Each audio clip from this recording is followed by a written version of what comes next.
Hello friends, मेरा नाम है डॉक्टर आशीष कुमार मित्तल। मैं एक senior consultant psychiatrist and de addiction specialist हूँ और मैं गुड़गांव में प्रैक्टिस करता हूँ। दोस्तों, आज हम डिस्कस करेंगे ओपियोइड एडिक्शन के ट्रीटमेंट के बारे में। जो ओपियोइड कंपाउंड है, इसमें आता है स्मैक, चिट्टा, अफीम, डोडा। जो आईवी जो लोग इंजेक्शन लगाते हैं, वो कफ सिरप्स, जो लोग ब्लू कैप्सूल्स यूज़ करते हैं या ट्रामाडोल यूज़ करते हैं या टेपेंटाडोल यूज़ करते हैं, ये सारे ओपियोइड कंपाउंड हैं। दोस्तों, जो ओपियोइड एडिक्शन होता है ये एक बहुत सीवियर एडिक्शन होता है, क्योंकि आप कुछ ही दिन ओपियोइड कंपाउंड यूज़ करते हैं, जैसे 4-5 दिन आपने यूज़ किया और आप उनके एडिक्ट हो जाते हो। क्योंकि अगर आप उनको नहीं लोगे तो आपकी बॉडी में तरह तरह के विड्रॉल होंगे, जिससे कि आप मजबूर हो जाते हो ओपियोइड कंपाउंड लेने पे और आप एडिक्ट हो जाते हो, उनको डेली यूज़ करने लग जाते हो। जो कॉमन ओपियोइड विड्रॉल होते हैं जिससे पेशेंट बहुत ज़्यादा परेशान होते हैं, वो होता है सीवियर एंजाइटी और बोन ब्रेकिंग पेन। बॉडी के अलग अलग हिस्सों में या पूरे शरीर में दर्द होना, आपकी नींद गायब हो जाना, आपको बहुत ज़्यादा स्वेटिंग होना, आपके मुंह में ज़्यादा पानी आना, डायरिया हो जाना, आंखों से आंसू आना, नाक में से पानी आना, ये सारे विड्रॉल ओपियोइड के होते हैं लोगों में, जिससे कि वो ओपियोइड नहीं छोड़ पाते। तो दोस्तों, जिन लोगों को ओपियोइड एडिक्शन होता है उनमें 2 तरह से ट्रीटमेंट चलता है। एक तो होता है ट्रीटमेंट ओपियोइड मेंटेनेंस ट्रीटमेंट, जिसको कि हम एगोनिस्ट ट्रीटमेंट बोलते हैं या मेंटेनेंस ट्रीटमेंट बोलते हैं। इसको हार्म रिडक्शन स्ट्रेटजी में यूज़ करते हैं और इसमें क्या होता है, एक long acting opioid patient daily लेता है। तो मतलब जो एक ओपियोइड एडिक्शन वाला ओपियोइड ले रहा था, उसकी जगह पेशेंट को एक लॉन्ग एक्टिंग दवा दी जाती है, जो कि खुद भी ओपियोइड है, लेकिन उसका बॉडी पे हानिकारक प्रभाव एडिक्शन वाले कंपाउंड्स की तुलना में बहुत कम है, और जिसको गवर्नमेंट ने अप्रूव किया है और ये गवर्नमेंट अप्रूव्ड सेंटर में मिलती है। तो एगोनिस्ट ट्रीटमेंट में या मेंटेनेंस ट्रीटमेंट में कुछ दवाई हैं जो गवर्नमेंट अप्रूव सेंटर से मिलती हैं, जैसे कि ब्यूपिनोफिन एंड मेथाडोन। लेकिन जो ओपियोइड मेंटेनेंस ट्रीटमेंट या एगोनिस्ट ट्रीटमेंट है, ये कुछ ही मरीजों को दिया जाता है। एक तो ऐसे मरीज जिनका एडिक्शन बहुत ही ज़्यादा हैवी है, सीवियर है। एक ऐसे मरीज जिनका एडिक्शन बहुत पुराना है। ऐसे मरीज जो कि आईवी ड्रग यूज ले रहे हैं या आईवी ड्रग्स का यूज़ कर रहे हैं हैवी डोजेस में, या फिर ऐसे मरीज जिनमें कि सोशल सपोर्ट सिस्टम बहुत ही पुअर है, जो कि फाइनेंशियली काफ़ी पुअर है, ना ही उन पे घर है, ना ही प्रॉपर जॉब है, कि मतलब किसी तरह का सोशल सपोर्ट सिस्टम अवेलेबल नहीं है। ऐसे पेशेंटों में ओपियोइड एगोनिस्ट ट्रीटमेंट यूज़ किया जाता है। और जब ऐसे पेशेंट स्टेबल हो जाते हैं कुछ समय के बाद, तो उनको एंटागोनिस्ट ट्रीटमेंट पे शिफ्ट कर दिया जाता है कुछ महीनों के बाद, जिसको कि अब हम डिस्कस करेंगे। तो ओपियोइड ट्रीटमेंट में पहला हो गया एगोनिस्ट ट्रीटमेंट, जो कि क्रोनिक पेशेंट में या जिनको हम बोल सकते हैं ज़्यादा जो बड़े एडिक्ट हैं, जिनको सीवियर एडिक्शन है, उनमें यूज़ करते हैं। दूसरा ट्रीटमेंट हो गया एंटागोनिस्ट ट्रीटमेंट। एंटागोनिस्ट ट्रीटमेंट में जो दवा यूज़ की जाती है वो है नाल्ट्रिक्सोन, लेकिन इसको कभी भी एकदम से नहीं देते हैं मरीज को, इसका एक प्रोसेस होता है।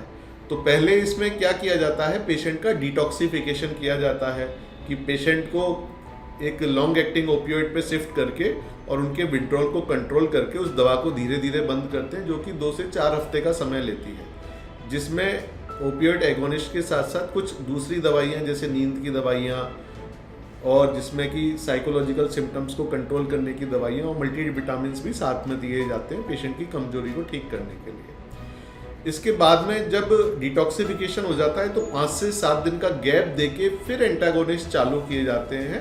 एंटागोनिस्ट मतलब नाल्ट्रिक्सोन जैसी दवाइयाँ चालू की जाती हैं, और फिर पेशेंट को उसको रेगुलर लेना होता है। और पेशेंट को यूजुअली ये ट्रीटमेंट एडमिट करके दिया जाता है, कि जिससे कि मॉनिटरिंग में उनका डिटॉक्सिफिकेशन भी हो जाए, गैप पीरियड भी मॉनिटर हो जाए, और उनको नाल्ट्रिक्सोन चालू किया जा सके और उसको मॉनिटर किया जा सके। तो दोस्तों, आमतौर पे जो एडमिशन की रिक्वायरमेंट होती है वो 1 से 2 महीने के लिए होती है, डिपेंडिंग ऑन कि पेशेंट कितना ओपियोइड कंपाउंड यूज़ कर रहे हैं। अगर हम एंटागोनिस्ट ट्रीटमेंट की बात करें तो ये स्टेबल पेशेंटों में प्रीफर्ड किया जाता है। जो पेशेंट स्टेबल हैं, कम ओपियोइड यूज़ कर रहे हैं, कुछ समय से ही ओपियोइड यूज़ कर रहे हैं, और जिनमें कि सोशल सपोर्ट सिस्टम बहुत ही अच्छा है। तो दोस्तों, जैसे मैंने डिस्कस किया, जिनको एडिक्शन बहुत ज़्यादा है उनमें एगोनिस्ट ट्रीटमेंट ब्यूपिनोफिन, और जिन लोगों में एडिक्शन कम है उसमें एंटागोनिस्ट ट्रीटमेंट एडमिशन करने के बाद पेशेंट को चालू करते हैं, वो है नाल्ट्रिक्सोन। लेकिन दोस्तों जैसे कि मैं प्रैक्टिस कर रहा हूँ, मैंने अपनी लाइफ में देखा है कि जिन लोगों को ज़्यादा सीवियर एडिक्शन नहीं है, जिन लोगों को एडमिशन होने के बाद एंटागोनिस्ट ट्रीटमेंट देना चाहिए, नाल्ट्रिक्सोन जैसी दवाई को देना चाहिए, वो लोग भी चाहते हैं कि उनको एगोनिस्ट ट्रीटमेंट मिले, ब्यूप्रीनोर्फिन का ट्रीटमेंट, जो कि ठीक नहीं है। जिन लोगों पे सोशल सपोर्ट अच्छा है और एडिक्शन ज़्यादा नहीं है, उनको एंटागोनिस्ट ट्रीटमेंट पे या नाल्ट्रिक्सोन के ट्रीटमेंट पे आना चाहिए, क्योंकि नाल्ट्रिक्सोन एंटागोनिस्ट है। अगर इसके ऊपर आप कोई ओपियोइड कंपाउंड ले भी लेंगे तो उसका असर नहीं होगा, जिससे कि रिलैप्स के चांसेस बहुत कम हो जाते हैं। लेकिन पेशेंट एगोनिस्ट ट्रीटमेंट ले रहे होते हैं तो बीच बीच में वो ओपियोइड भी यूज़ कर लेते हैं, जैसे कि स्मैक, चिट्टा या इंजेक्शन लगा लेते हैं, तो बीच बीच में वो एडिक्शन करते रहते हैं, और जब उन पर पैसे नहीं होते तो ब्यूप्रीनोर्फिन जैसी दवाई ले लेते हैं। तो वो चीज़ ठीक नहीं है। जो लोग एलिजिबल हैं नाल्ट्रिक्सोन के, उनको नाल्ट्रिक्सोन ट्रीटमेंट लेना चाहिए।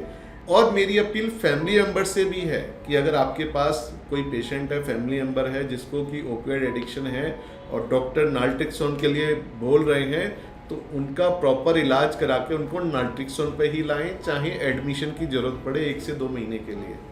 क्योंकि अगर ऐसे पेशेंट ब्यूप्रीनोर्फिन लेंगे तो उनका एडिक्शन लंबे समय तक कंटिन्यू होगा और वो बीच बीच में स्मैक, चिट्टा और हीरोइन जैसी दवाइयाँ लेते रहेंगे। तो फ्रेंड्स, इस वीडियो से मैं यही मैसेज देना चाह रहा था कि जिससे कि आप समझ सकें कि किस पेशेंट में किस तरह का ट्रीटमेंट लेना चाहिए और पेशेंट की बातों में नहीं आना चाहिए। काफ़ी बार पेशेंट के फैमिली मेम्बर्स को असर्टिव होना पड़ता है उनका ट्रीटमेंट कराने में। तो फ्रेंड्स, होप आज ये समझ पाए होंगे कि किस तरह के एडिक्शन में ओपियोइड के किस तरह का ट्रीटमेंट लेना चाहिए, एगोनिस्ट ट्रीटमेंट या बेटर ट्रीटमेंट, एंटागोनिस्ट, नाल्ट्रिक्सोन ट्रीटमेंट। क्योंकि जो लोग स्टेबल हो गए उनको भी एक दिन कुछ महीनों के बाद एगोनिस्ट से एंटागोनिस्ट पे आना ही है, क्योंकि यही एक फाइनल ट्रीटमेंट है जो कि 6 से 12 महीने तक चलता है, एंटागोनिस्ट ट्रीटमेंट। तो फ्रेंड्स, होप ये वीडियो आपको अच्छा लगा होगा। इन वीडियोस के माध्यम से मेरी कोशिश है कि मैं लोगों को ज़्यादा से ज़्यादा जानकारी दे सकता हूँ और लोगों में एक मोटिवेशन डेवलप कर सकता हूँ, एक नॉलेज उनको दे सकता हूँ कि कैसे ट्रीटमेंट लेना है। अगर दोस्तों फिर भी आपकी कोई क्वेरी है या आपने पेशेंट ऐसे देखे हैं, अपना एक्सपीरियंस आप शेयर कर सकते हैं कमेंट्स के माध्यम से। और दोस्तों, आप जानना चाहते हैं कि मैं कहाँ पेशेंट एडमिट करता हूँ, तो उसके लिए आप डिस्क्रिप्शन में देख सकते हैं या फिर मैं जो कमेंट्स हैं उनको पिन कर दूंगा, वहाँ पे आप देख सकते हैं। तो होप ये वीडियो आपको अच्छा लगा होगा, तो प्लीज़ इसको लाइक करिए और मेरे चैनल को सब्सक्राइब करिए। इसके अलावा हमारी जोयो ऐप भी है, उसमें भी ओपियोइड एडिक्शन की कम्युनिटी है, वहाँ पे आप अपनी क्वेरीज शेयर कर सकते हैं, जिसका कि मैं और मेरी टीम रिप्लाई करते हैं। धन्यवाद, नमस्कार।